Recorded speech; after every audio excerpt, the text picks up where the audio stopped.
President Trump has landed in Singapore in preparation for the summit with Kim Jong-un. The North Korean dictator got there first, having already met with Singapore Prime Minister Lee Hsien Loong.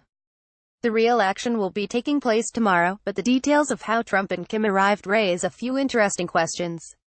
One item to consider is that Kim Jong-un didn't just come with his aides and security detail. Kim flew in on a Chinese jet rather than his own personal plane. He was immediately followed by a Russian cargo jet carrying his armored vehicles and, strangely, a private supply of food.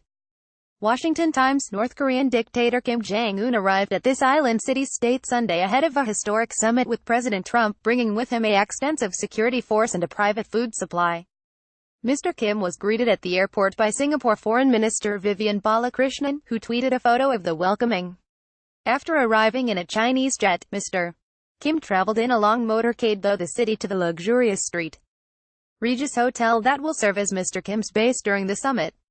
I suppose having his own armored vehicle isn't too unusual. Trump is bringing his own as well, likely at the insistence of the Secret Service. But why is Kim lugging his own food supplies to the hotel? It's not as if Singapore isn't stocked with all the great cuisines of the world, all of which will be at the disposal of the two leaders. One other possibility comes to mind, and more than a few observers are already suggesting it. Kim may be concerned about security far more than Trump, worrying that somebody will try to take him out while he's away from his secure base in Pyongyang. And that could include an attempt at poisoning him. That's a subject which was rather gingerly brought up by Foster Klug. Given his history and the number of enemies he's made over the years, Kim is taking a big chance by showing up in the city for the summit. There's just no recent precedent for the gamble Kim Jong-un is taking.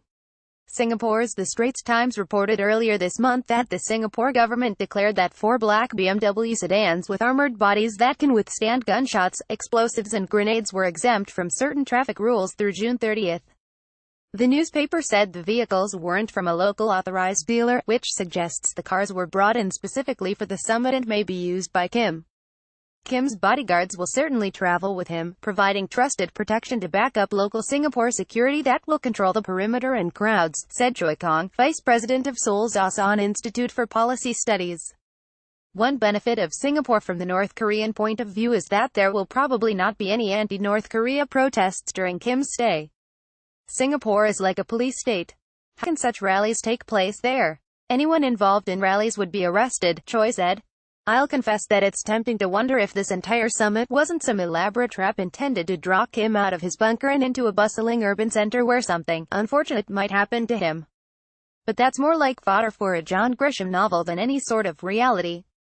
I'm sure the North Koreans are worried by previous comments from John Bolton and others about the need for a first strike and decapitating maneuver against North Korea if they continued to test nukes in ICBMs. But at this point, there are too many cameras and too much international security to get away with it. Besides, Trump does seem genuinely interested in cutting a deal to end the war on the Korean Peninsula, get rid of the nukes and demonstrate what a deal-maker he is. Besides, if anything happened to Kim, there would be someone in his place momentarily and the North Koreans would probably be launching an attack on somebody in record time. It would be a disaster for us to simply try to ignore Gerald Ford's Executive Order 11,905, which is actually kind of shaky to begin with, and take out Kim. But we're not the only ones with an axe to grind here. Kim and his family have committed grave offenses against plenty of people, starting with his own citizens, some of whom have fled to the West. It's not exactly a short list of people who might have a vested interest in seeing that he didn't make it back home. Hopefully, this is all just pointless fretting over something that can't realistically happen. The security in Singapore is supposedly wall-to-wall.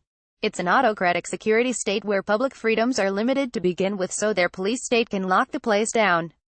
And if something were to happen to Kim, it would likely upset global security at a cost far in excess of any satisfaction someone might gain by eliminating him.